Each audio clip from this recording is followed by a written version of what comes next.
This episode is brought to you by Netflix. 3 couples, 4 vacations, a lot to unpack. Watch The 4 Seasons, a new series starring comedy favorites Tina Fey, Steve Carell, Will Forte, Coleman Domingo, and more in a hilarious and heartfelt love letter to long-term relationships. Based on the original Alan Alda film. Watch The 4 Seasons, May 1st, only on Netflix.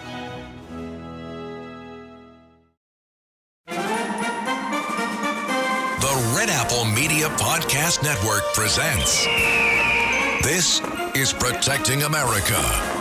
Now, here's Emmy-winning journalist Rita Cosby. And welcome to another edition of Protecting America. I'm Rita Cosby. Marine Daniel Penny was found not guilty in a case that captured the country's attention after a threatening homeless man died on a New York City subway after being put in a chokehold by the Good Samaritan. Well, joining us now to talk about this wild case that made so many headlines is defense attorney Ken Belkin. Ken, it's great to have you here. Thank you, Rita. Thank you for having me. This case has really been a wild ride. What was your reaction to the not guilty verdict by the jury? I mean, look, I think they got it right, the jury. And I felt that way for a while about this case. But I will tell you, my honest reaction was that I was surprised because I thought this jury was going to get it wrong. I mean, call me cynical, but, Manhattan juries, we've seen how they were for Trump on his criminal case. And, I feel like they're very ideologically charged, people that live in Manhattan, and everyone's of a certain political stripe. But, they really proved me wrong. I think they looked at it objectively and they determined that this was a case where, the government did not meet its burden. They didn't prove beyond a reasonable doubt that added layer that he wasn't acting in defense of others when he took action that day on the subway. Now, there obviously were 2 different charges. Let's get into the trial at first, because, of course, there was the more serious charge. Talk about the more serious charge, because it could have carried 15 years, and the jury was deadlocked twice.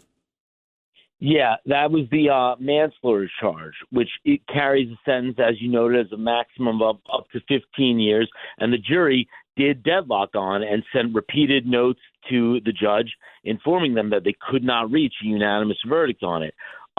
It's interesting because they decided, the DA's office, first of all, they only let them deliberate on it for a few days. They could have deliberated longer on it, but the DA's office decided to toss that charge. And I think, they looked at it as, they can't, agree on the top count. So there's some disagreement in the room, right? So maybe if we get rid of the more serious one, we can get a compromise verdict out of them and get a conviction on the criminal negligent homicide. But and honestly, that's a good way of reading it. It's the way I kind of read it. And when they dismissed it after deadlocking on that charge, I really thought he was going to get convicted on the criminally negligent homicide count. But, they proved me wrong. They surprised me. And I would love to hear the jurors' perspective on why they deadlocked on the more serious count, but then, failed to convict on the lesser count. Yeah, it certainly looked like the DA was pushing for sort of this compromise verdict, throwing out the more serious and then sort of having the other one as a backup. I almost describe it, Ken, like he was almost throwing darts, like, okay, let's try this charge. And it was odd. How often, by the way, have you seen that where they put sort of the lesser charge in almost as a backup, if you will? Well, look, look, you're asking a defense attorney, right? So I'm going to say prosecutors always overcharge. They almost, in my opinion, prosecutors can almost never prove the top count charged, but they do it as sort of a leverage point. You think about it, you're up against the charge that you face 15 years versus up against the charge facing 4 years. You might calculate the risks of going to trial differently. But I always feel like they overcharge. But I'll tell you this, I've never seen a case where at the conclusion of evidence, while the jury is deliberating, at least I've never seen a case where the DA's office decides to drop a charge.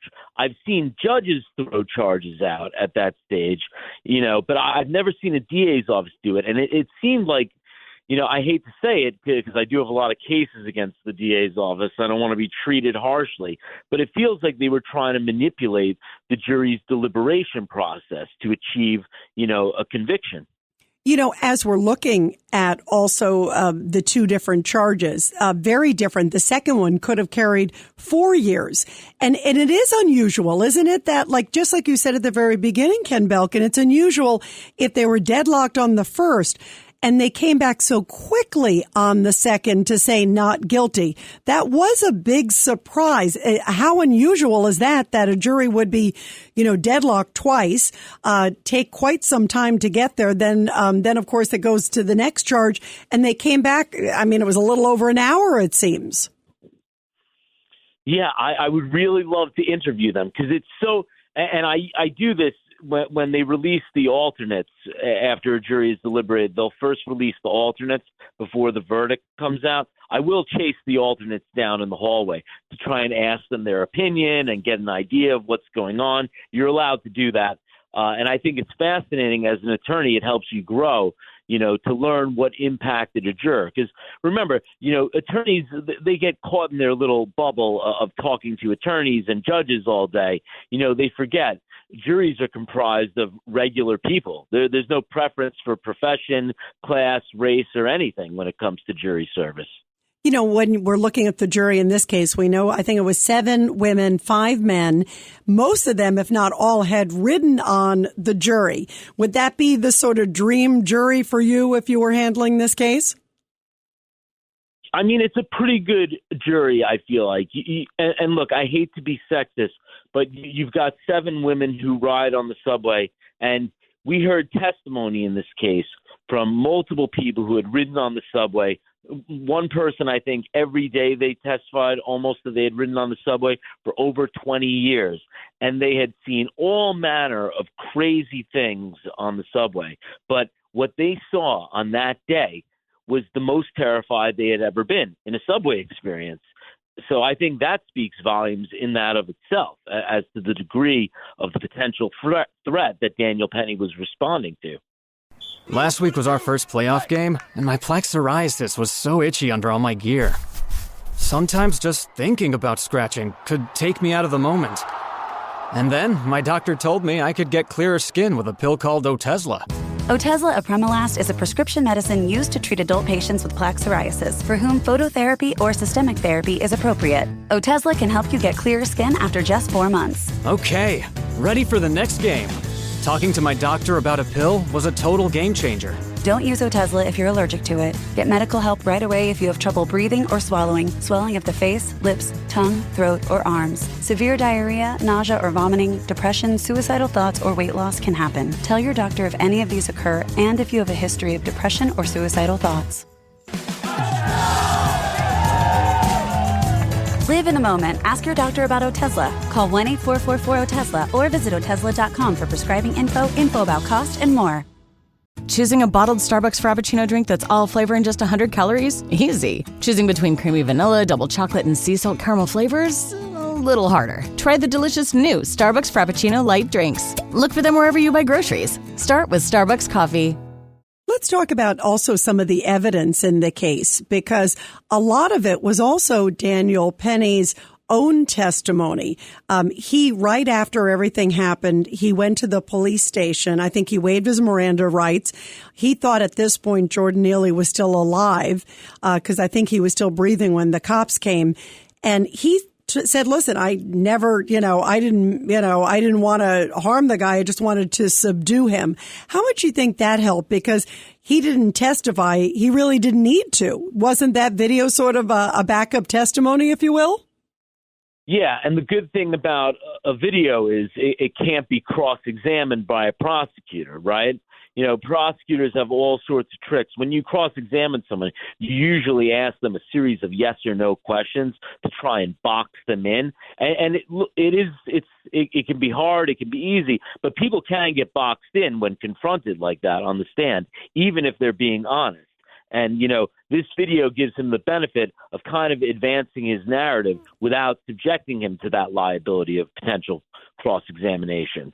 But I think his statements were very favorable to him. They were very consistent with the narrative put forth by his defense team that, number one, this was an extreme situation. You had people, like I said, rode the subway every day for 20 years. Imagine what you see. God, I've ridden the subway every day for 20 years practically, and I've seen some crazy things. To say that you were the most terrified in that moment speaks volumes. So number one, the extremeness of the situation. And number two, the potential that, maybe Daniel Penny didn't even kill this guy. His heart was beating after Daniel Penny had let go of him. They did say he had drugs in his system, and the defense introduced evidence that he had a number of health issues, not the least of which was schizophrenia, where they showed you're at higher risk for cardiac arrest in stressful situations because of it. So they were trying to put their reasonable doubt all over the case, basically. The other thing, too, was also, as you brought up, some of the testimony from medical experts. The medical examiner in this case said that she believed it was the chokehold. That was the one called by the state. But then the medical expert called by the defense came out and said that they thought it was sickle cell. They thought it was K2 that was in his system. That's what the toxicology report showed. Clearly, by the way, in this case, the prosecution was trying to withhold the toxicology. But that's really important, don't you think? Of course. Listen, someone who is not under the influence of a narcotic is going to be less likely to succumb to cardiac arrest when put in a stressful situation. So it's definitely relevant. And prosecutions of this nature, they like to try and keep that evidence out because it is damaging to the case. It does raise a reasonable doubt as to what was the actual cause of death. Was it a chokehold? Was it because the person was on drugs? Was it because they have all these other medical issues? So I think they did a really good job in putting that forward with their testimony and their expert. They also cross-examined the city's expert, and I believe, they pinned her down to a point where they said even if he had enough drugs in him to kill an elephant, she would still say that it was the chokehold that killed him, which is kind of an unreasonable position to take if you think about it. Yeah, and the other thing, too, is there were other people holding down, Jordan Neely when it happened. So clearly, I think that certainly helps Daniel Penny because it showed that, there were other people who found him to be a threat, too, as well. Yeah, and you got to remember, yes, Daniel Penny was holding him down. Other people were helping to subdue him. But who wouldn't really touch him? Were the NYPD who responded. Because they feared, because he was in such a disheveled state and he seemed so unhygienic that they didn't want to risk getting sick by administering, life-saving procedures. They didn't want to risk infection. And that was introduced into evidence as well. And if you think about that, Daniel Penny, his face is right up against him. He is risking that. Why is he risking that? That's a question that I'm sure the jury, if the NYPD wasn't willing to risk that at that stage, what threat spurred Daniel Penny to risk that? Yeah, that's a great point. And then also there was simultaneous, or right afterwards on that same day of the incident, Ken Belkin, there were people who came forward, other witnesses that were on the subway, and they played this also, the Penny side, where they were saying the guy came on, this homeless guy, he threw his jacket off. He was shouting at everybody saying, someone's going to die today. I don't care if I go to jail. And a number of people repeated that and talked about how scared and how frightened they were of that moment. How important was that? Because that was men and women. And that tape played over and over again. It came from the police body cam footage of people that they were interviewing, the police, the same day as the incident. Well, I think it speaks to the level of threat and to the defense's point, the level of force that he's privileged to use.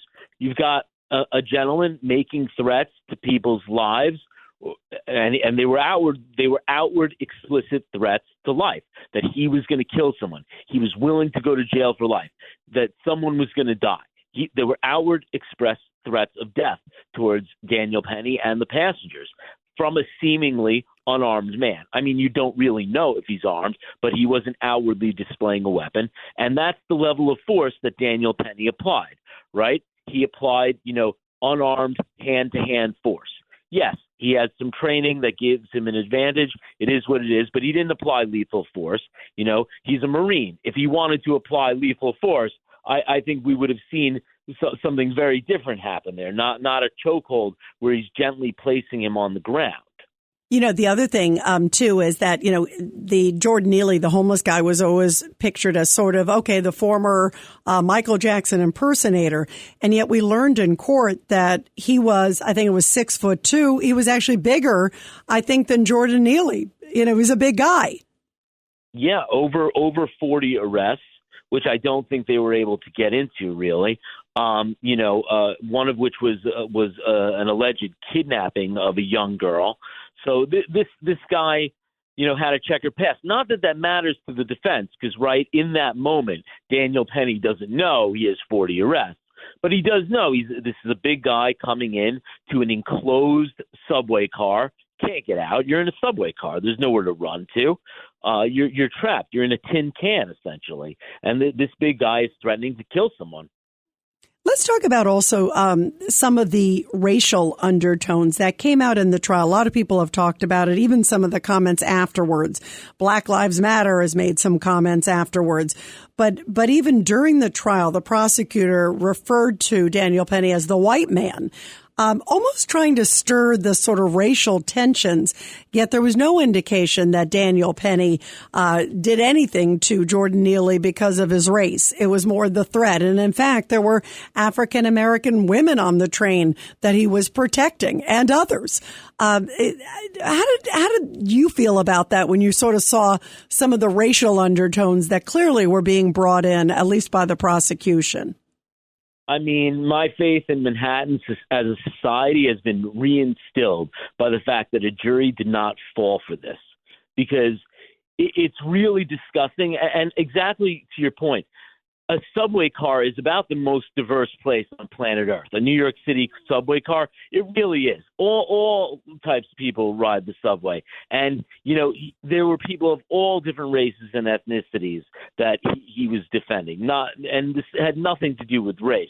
But it really is disgusting, especially how some of our elected officials, and I really hate it when elected officials comment on criminal cases, because defendants are presumed innocent and elected officials are state actors, and they shouldn't say things to the press that might tamper with, the unbiased nature of a jury pool potentially. And we had so many elected officials in this city calling what Daniel Penny did a lynching.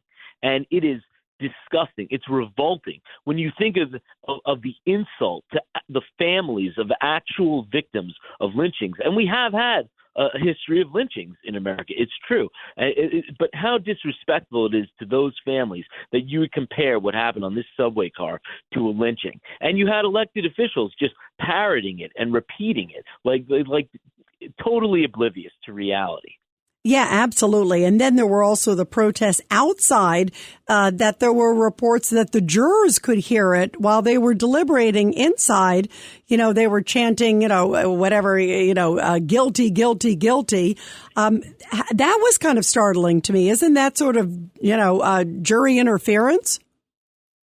Yeah, look, I don't go for any of that stuff. I recognize people have a right to freedom of speech, but it gets to a point where you don't want jurors to feel intimidated. You don't want them to feel like they have to vote a certain way because there's a mob outside with its pitchforks and torches. You want them to sit in the room, listen to the facts, and then go into a room and argue it out and try to come to a conclusion without fear or intimidation from outside sources. And you risk that. You really do. You could hear it inside the courthouse. And I had to walk through these masses of people a lot of days to get to work. Wow. So you saw just how crazy it was firsthand. It's incredible that was sort of allowed. Don't you think that sort of bleeds over somehow into, and obviously, look, at the end of the day, I agree with you, justice prevailed. But to me, it's shocking. That puts a lot of pressure on jurors and others. Yeah, and I really hope that nothing happens to any of these jurors because, there are a lot of nut jobs out there, and they find out someone's name, they dox them, they put their address out on the internet, and then who knows what mania. I mean, you saw what happened with that CEO being assassinated at, 6 in the morning on the west side of Central Park. There's a lot of people out there with mental health problems that spend a lot of time ruminating online about who their, perceived enemies might be. You also talked about the threats to jurors, and you're right. I agree. I hope nothing, happens to any of those jurors or anybody, tied to this case. Also, Daniel Penny has gotten threats. That's a serious thing, too, just because of the nature of this case. Right, Ken? Yeah, absolutely. And look, it's not over for him. Let's be clear. He's out of harm with respect to, his liberty and a criminal case against him. But the father of the victim, he did launch a civil lawsuit against him, a wrongful death case. And, people forget that we have these two systems, right? We have a civil justice system and a criminal justice system. And you always hear in a criminal case, well, they have to prove the case beyond a reasonable doubt. Well, in a civil situation, the burden is a lot lower than that. They call it, preponderance of the evidence. 50% plus one evidence, if you will, meaning they just have to prove that it was more likely than not that Daniel Penny killed him. So it's a lower burden. And if you remember, O.J. Simpson, he had the criminal case against him that he was acquitted, but then he did lose a civil wrongful death case to the parents of the Goldman boy that he killed. That's an interesting point. So in this case, just as you said, it's obviously a lower. How long could that civil litigation continue? I mean, could this be something that Daniel Penny could be dealing with for years? And also, what effect could this have on Good Samaritans? Well, it's definitely going to chill Good Samaritans from acting for certain. I mean, even the process, the fact that Daniel Penny had to go through this, is going to have a chilling effect. Let's be real. The NYPD kind of made the decision not to charge him initially. And from what we've heard, the reports are that they backtracked on that under pressure from District Attorney Bragg's office. So really, he was driving the district attorney. So, this was a process. They put Daniel Penny through the ringer here. He went through, the most challenging man-made problem that you could have that's not medical, right? Being charged of manslaughter and having to go through a trial and defend yourself.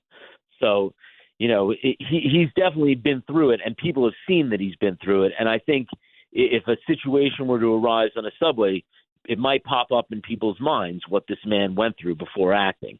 So it could definitely have a chilling effect. And he has a ways to go on the civil case. This could go on for years. There might be some legal technicality that they're able to get it dismissed on, but chances are there's going to be a long drawn out discovery process. And who knows? Maybe he'll settle. Maybe he'll come up with some money, and there'll be a confidential settlement to make it all go away. Who knows? But it does have the potential to go on for years. Right, and maybe he says, "I'm not going to pay a dime." He seems very steadfast on, "Look, I did nothing wrong," and that, like you said, it could drag out for a long time, right? Yeah, it definitely could. And you got to remember, it's not proof beyond a reasonable doubt in a civil case. It's a much lower standard. Right. So, there's always a chance. Remember, O.J. won the criminal case, lost the civil case. Yeah, wow. So this could go on for quite some time. Ken Belkin, thank you. By the way, everybody, be sure to subscribe and share to this powerful podcast. Ken, you are terrific. Your insights are so important. It's really great to have you here on such an important case. That boy captivated the country and had a very dramatic ending just a few days ago. Ken, thank you very much. Thank you so much for having me, Rita. And everybody, I'll be back soon with another great edition of Protecting America. And of course, you can catch me every weeknight, 10 p.m. to midnight on the legendary WABC Radio. This is Rita Cosby, and thanks for all you do to protect America.